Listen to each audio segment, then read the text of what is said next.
Yes, everybody, welcome back to Football Daily. Today, we need to talk about a man returning to the Premier League. Slippy G's back, ladies and gentlemen. That's right, we're talking about Steven Gerrard. Now, before we get into this, we do have some very Villa-focused content across Football Daily this week. So if you've missed it, please go and watch or listen to the podcast. We did an old school one. I was the sporting director. I had Chris, I had Zach pitching me in players, pitching me in managers as well that they think would be perfect for Aston Villa. It's too late now, lads, because Stevie G's got the job. But nevertheless, they did they did have some good arguments. Second,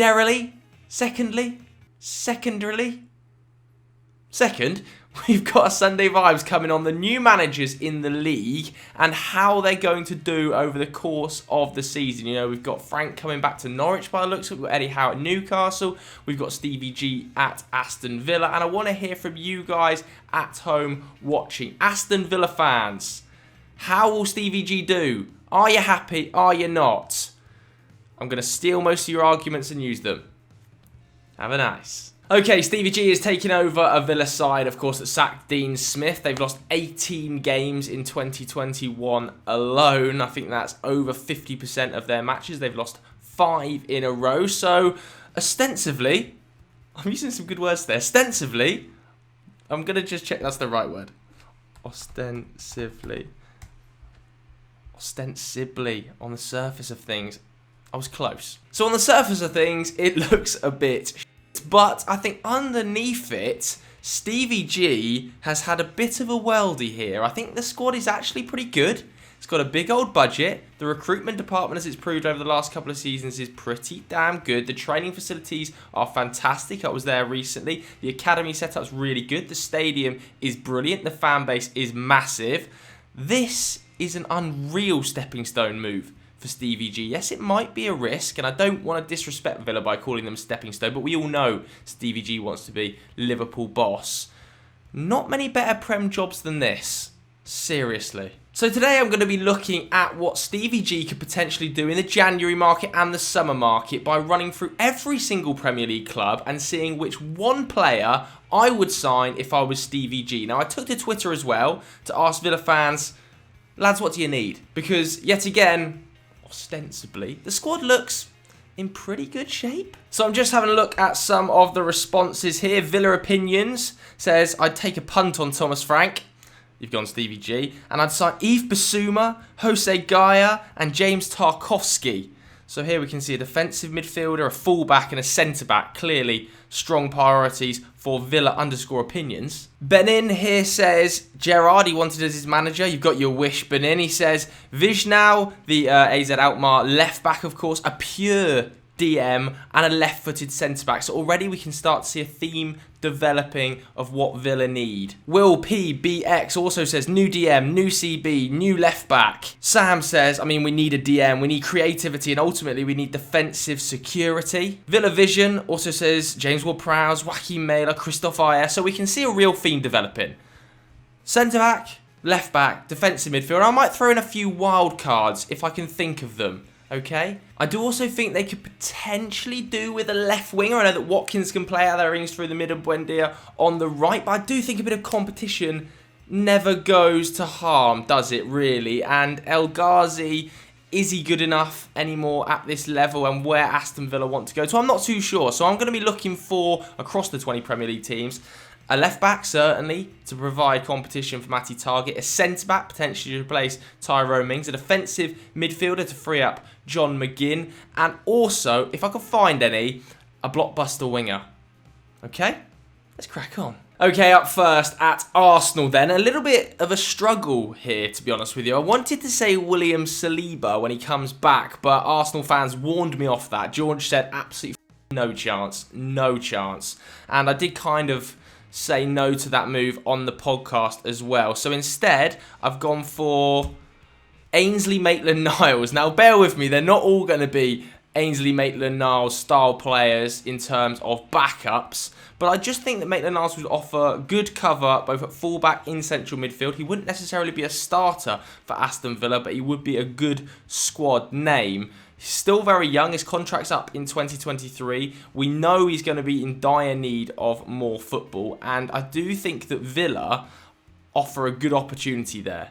Like I said, he wouldn't start every game, but I think he'd start more games than he does at Arsenal. And just looking at his FB ref, you know, he's still pretty solid. Look at these like dribbles completed, touches, progressive passes, recovered, like pressures, interceptions, clearance. So not too bad in that midfield department.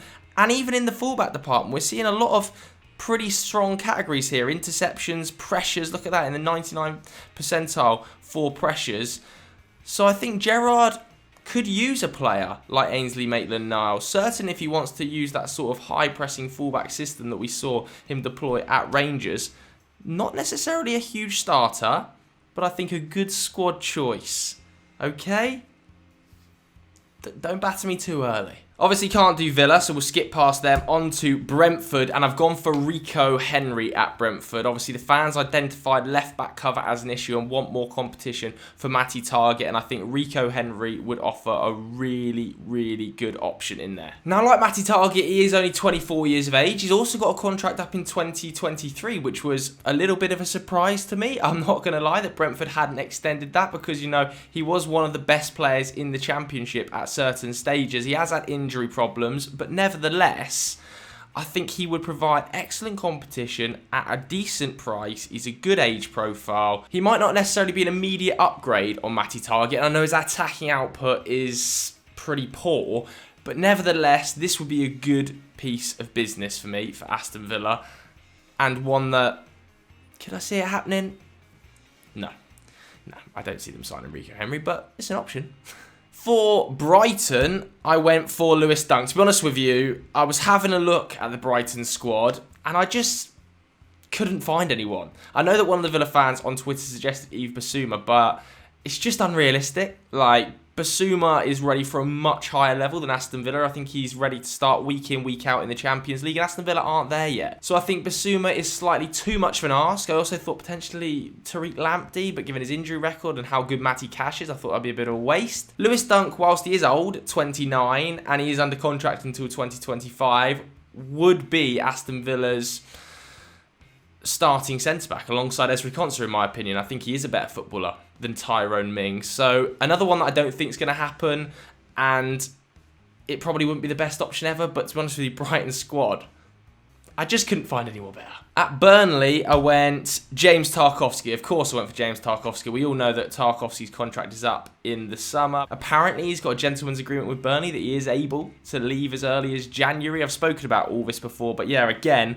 just like Lewis Dunk, I think he would be able to partner Ezri Konsa and be really, really good at it. You know, when he was at Brentford, he was a much more progressive player than he is at Burnley. I think he's able to adapt, a natural leader, and another upgrade on Tyrone Mings. No offence to Tyrone Mings, but I think it is an upgradable position, as most of the Villa fans I've spoken to on Twitter agreed, and Tarkowski would be that upgrade. At Chelsea, there's quite a few names to pick from. I was tempted by Hakim Ziyech, but, you know, predominantly plays off that right-hand side, where Emi Buendia wants to occupy a similar sort of space. I don't think a name like Christian Pulisic is totally beyond Aston Villa's reach, given that he can't put together a run of games and has dropped right down the pecking order. I'm sure people at home would be shouting names like Ross Barkley at me, Ruben Loftus-Cheek at me. Loftus-Cheek's getting significant game time now at Chelsea, and Ross Barkley, I think Aston Villa can aim higher than that level right now. So a name I've gone for is an energetic centre mid by the name of Conor Gallagher. This is punchy. Now, we all know that Conor Gallagher has been one of the league's best players up to this point on loan at Crystal Palace, and I'm sure Chelsea fans will be shouting at their YouTube screens right now, going, well, when he comes back, he could potentially start for us in central midfield, given our injury. You're probably right. But I hark back yet again to Fikayo Tomori leaving to AC Milan for £25 million when he also could potentially have been a starter at centre-half for Chelsea this season. I do think Conor Gallagher, if the right offer came in, Chelsea might be tempted, and I think he would definitely improve the Aston Villa midfield. Just looking at his FB ref now, I mean, it paints a picture itself, doesn't it? Look at these non-penalty goals, non-penalty expected goals. Absolutely superb across the board. Pressures are exceptional.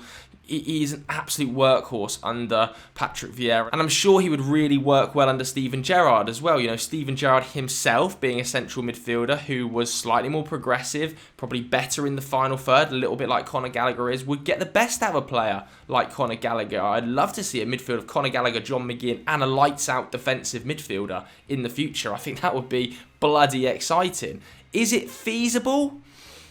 Probably not. Probably not.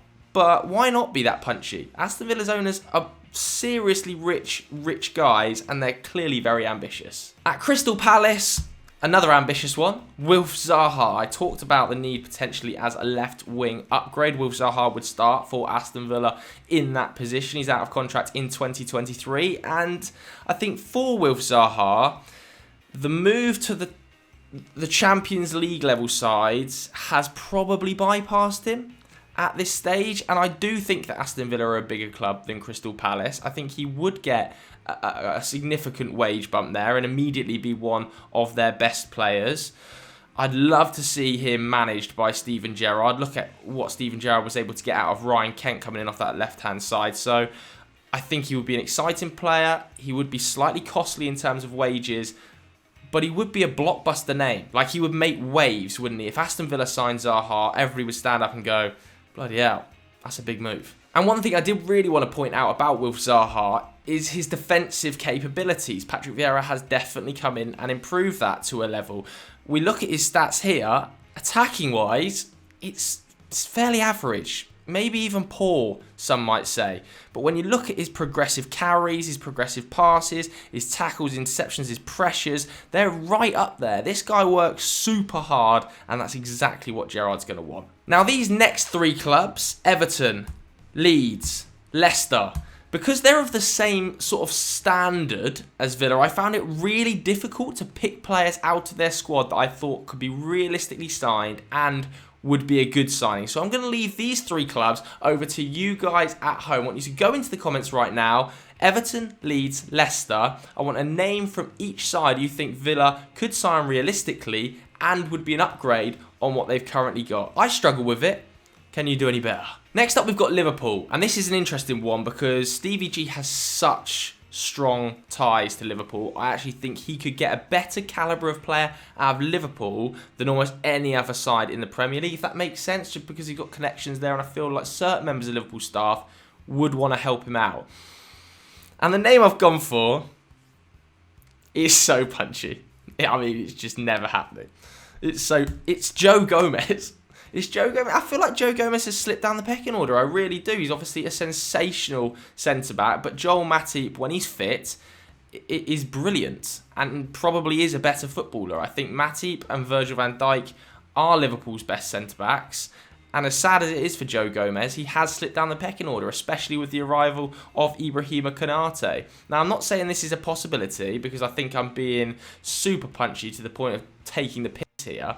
But if any manager could get Joe Gomez out of Liverpool, whether it be on loan or as a buy, it's going to be Steven Gerrard. I think he would be, obviously, an upgrade on all of the Aston Villa centre-backs right now. For me, even an upgrade on Ezri Konsa. He's still very young. He does have injury problems in his history, which would be a concern for me. But nevertheless, Joe Gomez to Villa, that's a good signing, isn't it? At Manchester City, I'm coming back to that left-back issue that all the Villa fans were telling me about, and I'm going for Zinchenko. Now, I think Zinchenko would not only offer good cover at left-back, he would also give Steven Gerrard the ability to adapt systems very quickly. We've seen him operate in central areas as well when he's played for Pep Guardiola systems as sort of that inverted fullback, operating as a defensive midfielder at times, operating even as an attacking midfielder at times, like he did a few years ago. So he would offer really good versatility.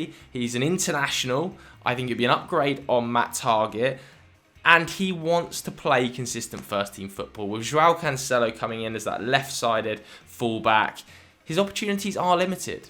Yes, he does still play the occasional game, but I think Zinchenko, at this stage of his career, surely wants to be putting out 30-plus starts per season, and Villa would be a great opportunity to do that. The only stumbling block I can really see in something like this is that he's playing for a club that are winning titles and he's playing consistently in the Champions League. Does he want to drop down to a Villa? I think he'd have really good offers from abroad, Zinchenko. I think he'd have title contenders abroad offering him contracts and transfers. So Villa would have to move mountains to make it happen, but it might be worth it. Manchester United have loads of options that I thought would be really good signings for Villa. I actually think Eric Bailly would be a good pickup. They've already got Axel Tuanzebe on loan. Not that it's been brilliant so far, but I could see them making that permanent next season.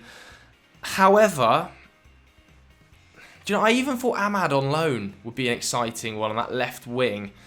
You know, he has had that injury, but he's such a baller. But I've gone for Jesse Lingard. It's a pretty simple one. Don't really need to explain myself too much. As I said, that left wing slot, he also would offer cover in attacking mid, out on the right. He's a goal scorer.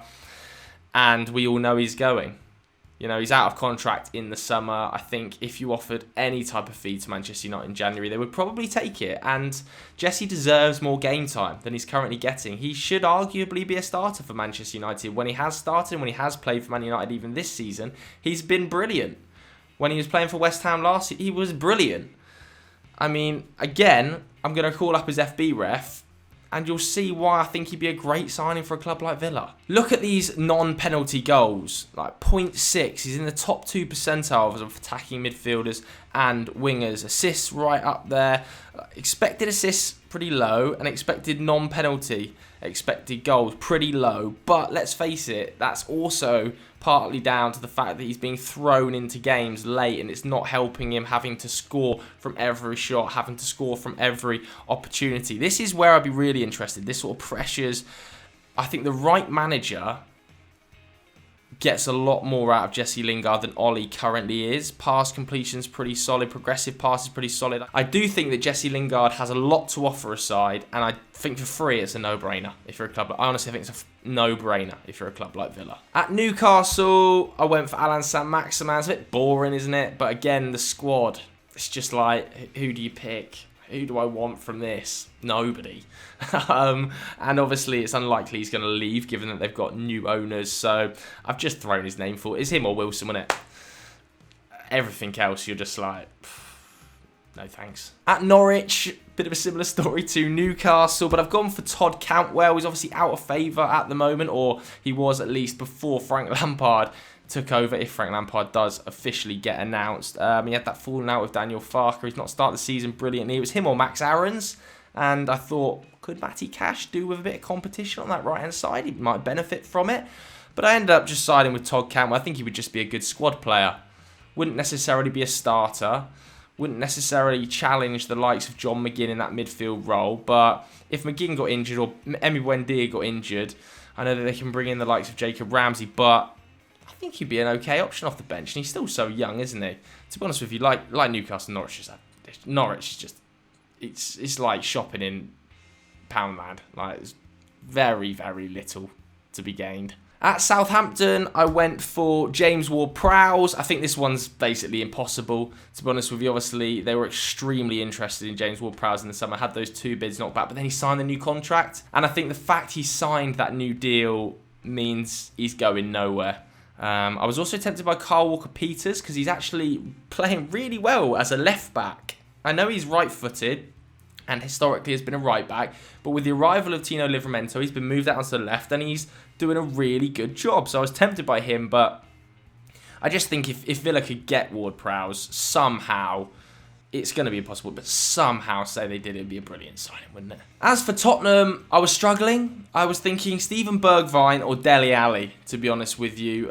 Steven Bergwijn, in terms of that left wing option, I don't think Villa really need a player like Dele Alli, but the reason I've gone for Dele is that I think Steven Gerrard, having played a very similar role, might be able to get some sort of last ebbs out of him. If Antonio Conte can't, then probably nobody can, but Stevie G might give it a good go. So on loan, I'm thinking in January, Dele Alli and Stevie G just trying to get the last few drops of juice out of him. And if he can get it going, maybe a summer move in terms of a permanent deal, but just a loan one, test the waters. And again, it's a decent squad option, isn't it? Again, he might not be a starter, but you might be able to get something out of him if you're Stevie G.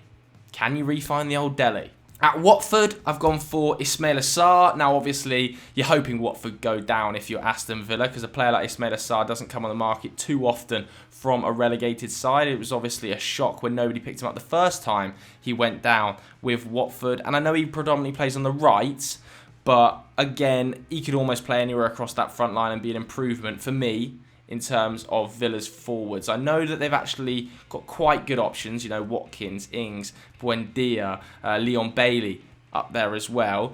But is there any harm in taking a pair Ismaila Sarr? Danny Ings is pretty consistently injured. Emi Buendia has started the season quite slowly and can also operate in a more central area.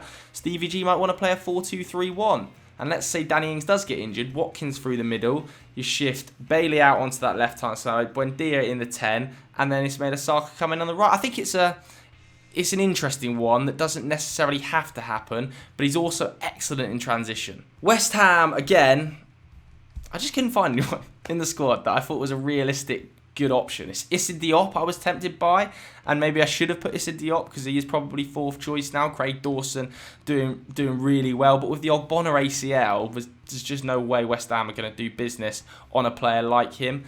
So I've kind of skipped them out, and I could have skipped Wolves out as well. Sort of local rivals operating at a similar level right now to Villa. I don't think they're quite as ambitious as Aston Villa. Having said that, with the backing of George Mendes, you never know.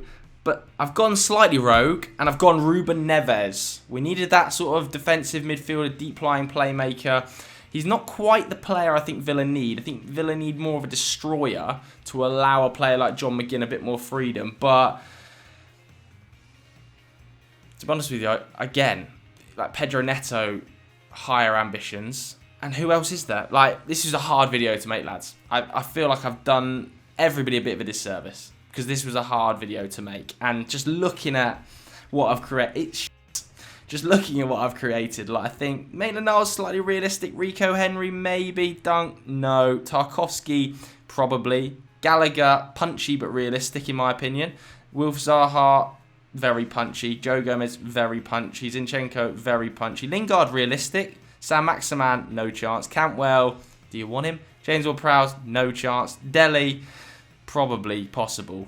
Ismaila Sarr, unlikely. West Ham, couldn't think of one. And Ruben Neves, no chance. So, not an amazing job, but I've tried my best. And either way, I want to hear from you guys at home, really. I was asking for Everton, Leeds, Leicester. You can also chuck West Ham in there if you want, and you're still trying to get at me in the comments. I'm going to be in the comments for about the first hour. Whilst you're down there, hit the like button, hit subscribe. I really actually do hope Stevie G does well. And also, we've got the Sunday Vibe special on him. So check that out. Listen to the podcast. Thanks very much for watching, everybody. See you later.